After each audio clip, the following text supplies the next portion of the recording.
요한계시록을 본문으로 한 10번쯤 설교하려 합니다. 오늘은 두 번째 시간입니다. 1장 1절 말씀, 예수 그리스도의 계시라. 헬라 성경 원문에는 아포칼립시스 예수스 이렇게 시작합니다. 아포칼립시스는 가려운 것을 드러낸다, 비밀을 밝힌다, 그런 의미가 있는 단어입니다. 요한의 계시가 아니고 예수 그리스도의 계시를 요한을 통해서 7 교회에 전해졌습니다.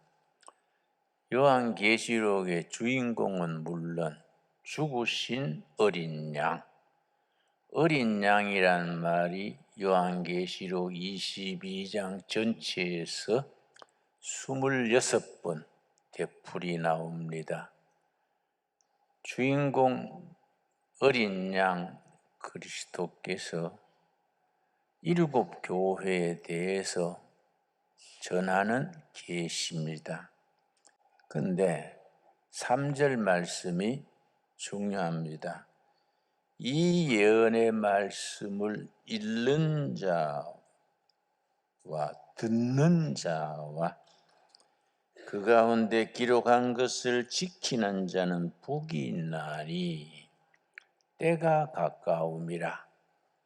이 계시의 말씀을 읽는 자, 듣는 자, 지키는 자가 복이 있다. 우린 지금 읽고 듣기 때문에 이미 복이 있는 사람들입니다. 절대로 요한계시록은 어려운 글이 아닙니다. 왜냐? 그 당시에 일반 교인들, 서민, 노예, 노인들이 알아들을 수 있는 말로 서서 보내서 들으면서 아멘, 아멘 이랬기 때문에 어려운 말이 아닙니다. 근데 왜 어렵게 느껴지느냐? 정치범이지요. 반모섬에 정치범으로 있는 사람이 편지를 보내는데 요즘 교도소로 말하면 교도관들이 편지를 검사를 하지요. 이 글은 빼시오. 이거는 못 보냅니다. 이렇게 다 할 테니까 감독관이 보기에는 별거 아닌데 듣는 사람들은 알아들을 수 있게. 그러니까 구약의 용어를 많이 썼습니다. 구약의 용어를 아는 사람들이 그래서 알 수 있는 상징, 심볼, 거의 300가지에 이르는 상징들이 등장합니다. 우리는 잘 모르니까 어렵게 생각되지만은 그 시대에 이 편지를 듣는 사람들은 이해하는 거예요. 그게 무슨 말이다. 666 무슨 말이다. 14만 4천 명이 무슨 말이다. 이게 다 알아들을 수 있는 거지요. 그러니까 절대로 요한계시록이 어렵게 쓴 책이 아닙니다. 왜 어렵게 느껴지느냐? 그 당시의 문화, 그 당시의 상징, 구약을 배경으로 그 시대의 상황을 모르기 때문에 우리는 어렵게 생각되지요. 그러나 이걸 읽는 사람들, 다시 말씀드려서 노인, 서민, 노예 이런 사람들은 그 읽으면서 들으면서 은혜 받는 거예요. 한 사람이 이렇게 아포칼립시스 예수스 이렇게 시작해서 읽으면은 다 이해가 가는 거예요. 그 아멘, 아멘. 그래서 22장으로 돼 있는데 길이가 거의 같습니다. 각 장의 길이가. 기준이 뭐이냐? 한 번 1회 예배에서 저녁 시간에 피곤하지요. 그럴 때도 귀를 기울이고 듣기에 너무 지루하지 않고 부담되지 않는 길이로. 그래서 22장의 각 장이 길이가 아주 비슷비슷합니다. 1회 낭독용 그렇게 생각하면 이해가 될 수 있습니다. 2장 1절 보겠습니다. 2장 1절. 에베소 교회 사자에게 편지하라. 7 교회에 보내는 편지지요. 오른손에 있는 7 별을 붙잡고 7 교회가 바로 소아시아, 지금 터키 땅입니다. 그 7 교회가 7 교회를 담당하는 천사가 7 별이지요. 어린 양 예수님이 손에 7 별을 붙잡고 7 촛대 사이를 도는 겁니다. 7 촛대는 뭐이겠습니까? 7 교회지요.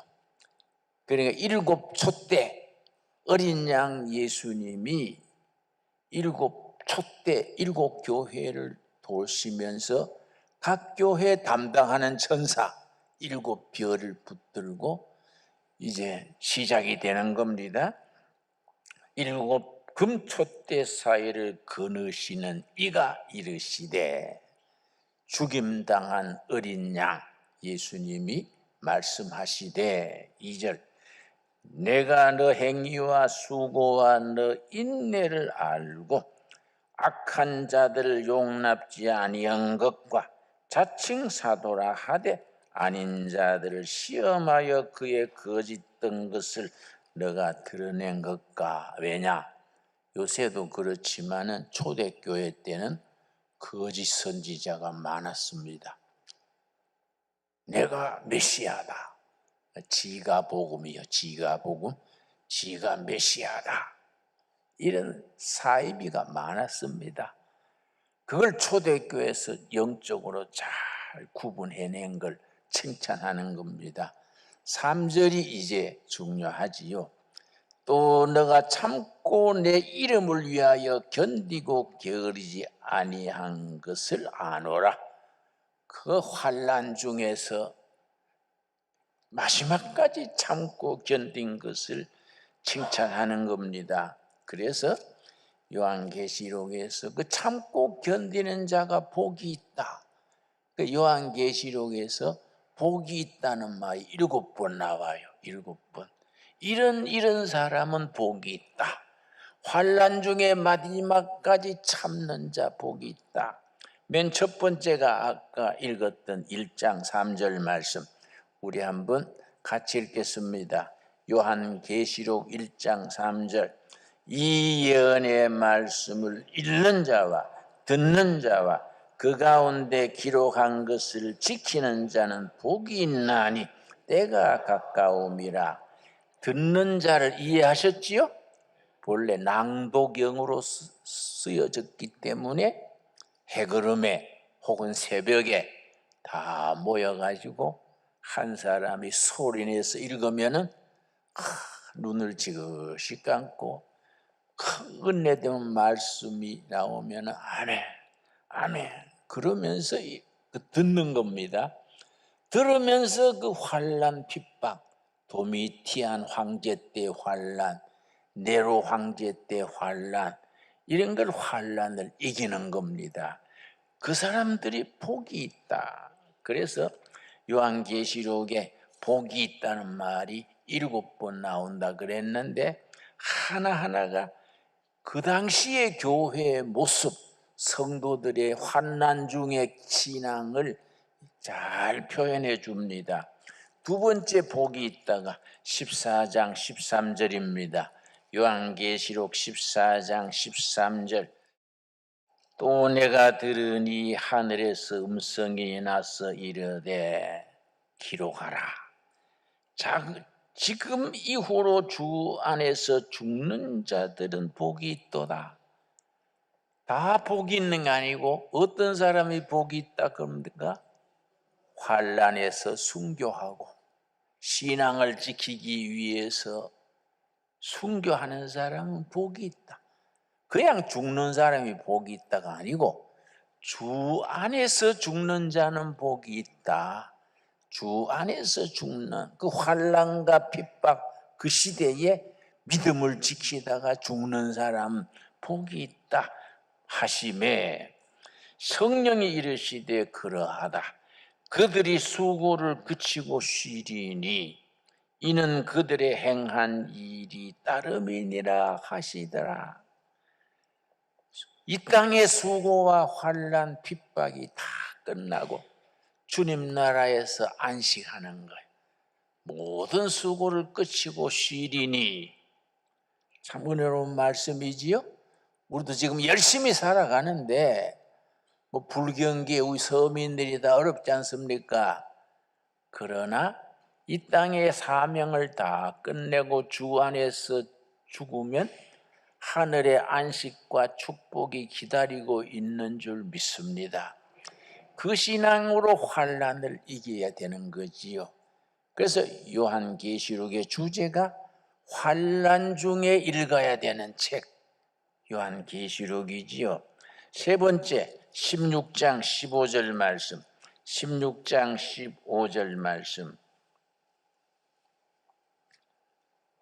보라, 내가 도둑같이 오리니 누구든지 깨어 자기 옷을 지켜 벌거벗고 다니지 아니하며 자기의 부끄러움을 보이지 아니하는 자는 복이 있도다. 하나님 앞에, 성도들 앞에 부끄러움을 보이지 않는 자, 그 사람들은 복이 있다. 마지막까지 자기 옷을 입고 은혜의 옷이고 예수 그리스도의 피로 세탁한 옷이고 믿음의 옷을 입고 부끄러움을 당하지 않는 자, 그들은 복이 있다. 예수님의 재림이 도둑같이 오신다. 도둑이 뭐 예고하고 오는 도둑이 없지 않습니까? 몇 월 며칠 기댁을 방문할 테니 집 비워 놓으시오. 그런 도둑이 없지요. 도둑같이 오시는 거지요. 예수님의 재림이 성경 전체가 창세기 1장 1절 태초에 하나님이 천지를 창조하시니라.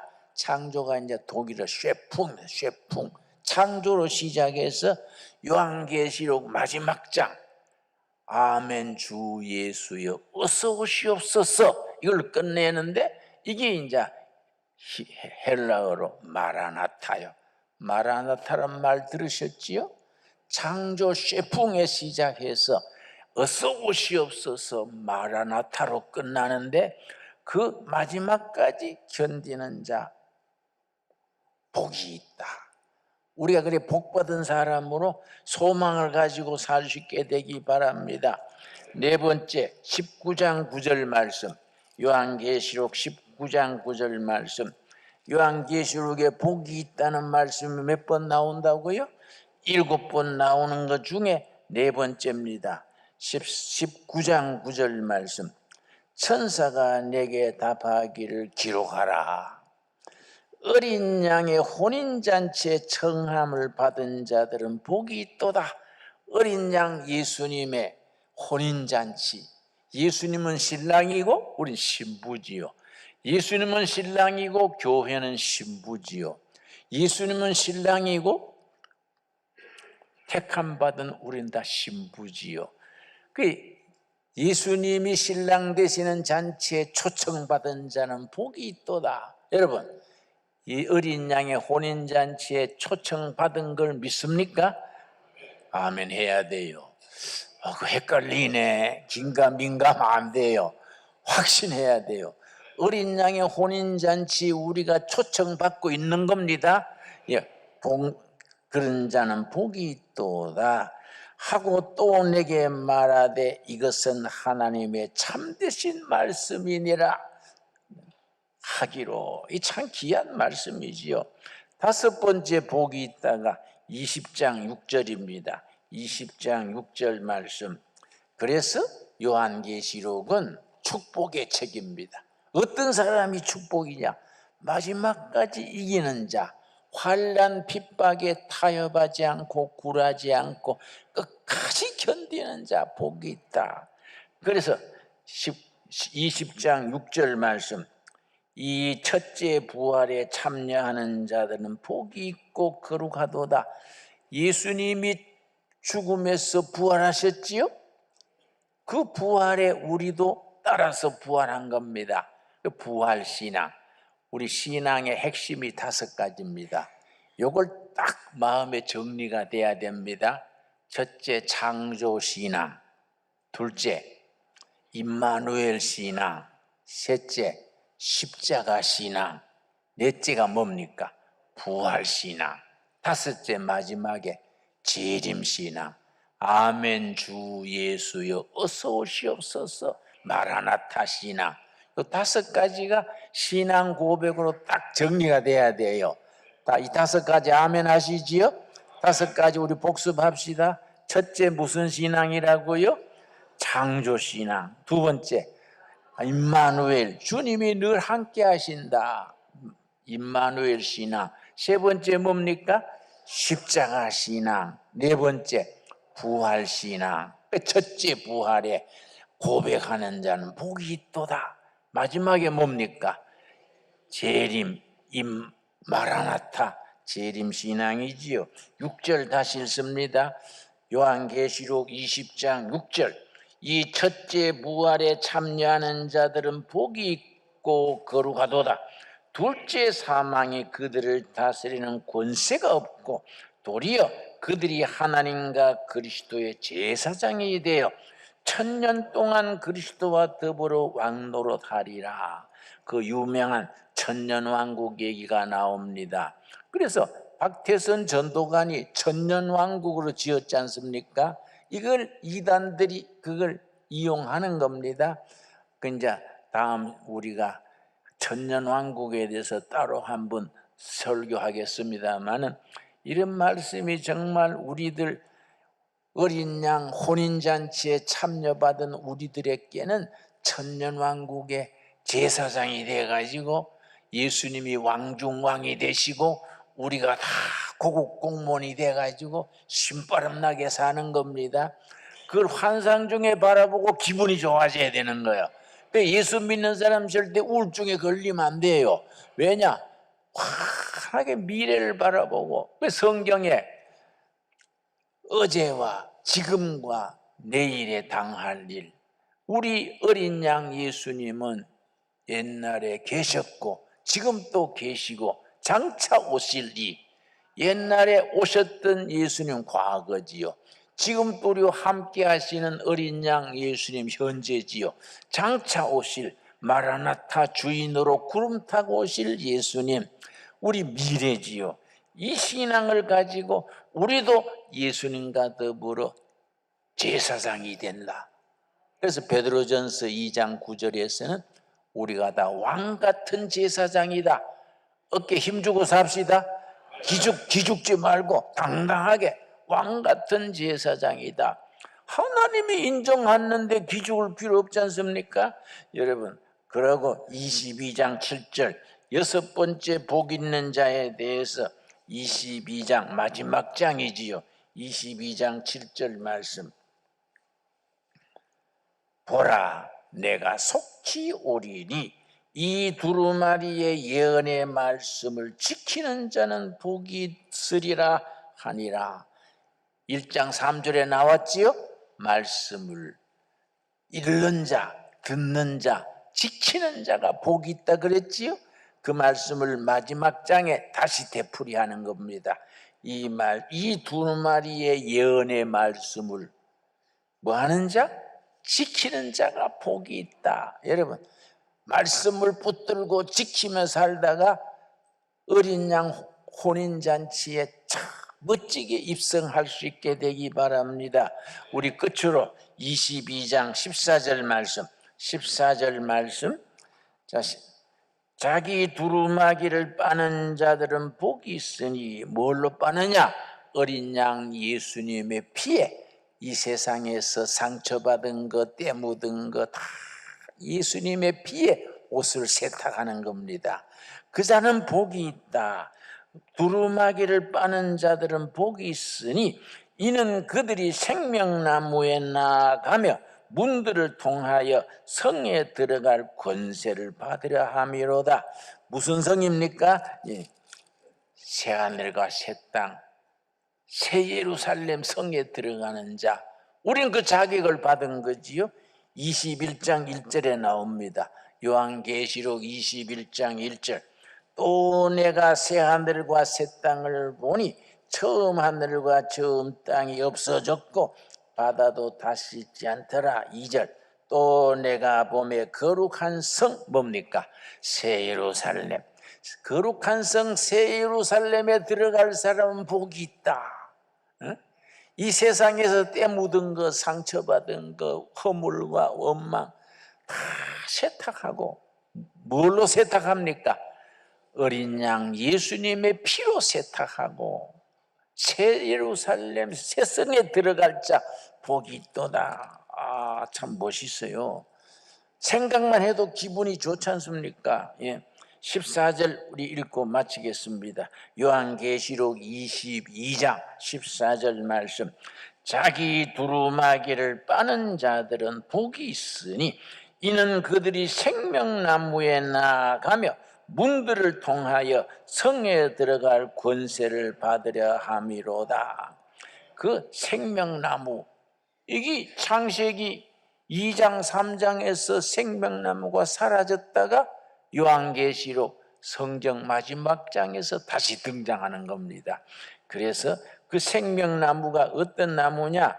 여러분 22장 2절 천국에 있는 그림을 그리는 겁니다. 22장 2절 길 가운데로 흐르더라 강좌우에 무슨 나무가 있지요? 생명나무가 있어 12가지 열매를 맺되 달마다 그 열매를 맺고 그 잎사귀 나무 잎사귀들은 만국을 치료하기 위하여 있더라. 요새는 뭐 병도 많고 약도 많지요. 천국에는 약이 한 가지요. 생명나무 잎을 먹으면 만사형통. 응? 그 생명나무가 만국을 치료하는 약이에요. 그 생명나무 열매가 치료제지요. 상상만 해도 기분이 좋지 않습니까? 그 생명나무 우리가 달마다 과일이 달라지는 겁니다. 내가 옛날에 시카고를 갔었는데 시카고 식물원이 있어요. 보타닉 가든, 시카고 보타닉 가든 식물원인데 누가 안내해서 가봤더니요, 거기는 뿌리는 감자요, 잎이 한쪽은 도마도 열리고 한쪽은 가지가 열렸어요. 한 나무인데 뿌리는 감자고 한쪽 편은 도마도 열리고 한쪽 편은 가시가 열렸어. 그러니까 이거 뭔 일인가 했더니 요즘 유전학이 발전해가지고 시카고 보타닉 가든에 그걸 해놨어요. 그걸 쫙 줄줄이 해놨어요. 그것도 정상인이 키우게 하는 게 아니고 장애자들이 휠체어 타고 다니면서 그 나무를 키우는 거이죠. 내가 그걸 보고 감동받은 적이 있습니다. 우리 생명나무 달마다 열매가 바뀌는 그 나무 잎을 먹으면서 만병을 치료하고 흰옷 입고 하나님을 찬양하는 우리 신랑 되신 어린 양 예수님을 찬양하는 그 천국의 삶을 우리가 그리워하면서 오늘의 환난 어려움을 능히 이겨가기를 바랍니다. 그래서 요한계시록 마지막 장 마지막 절이 뭡니까? 아멘 주 예수여 어서 오시옵소서. 마라나타 마라나타 마라나타 신앙으로 우리 신앙이 결론을 내릴 수 있게 되기 바랍니다.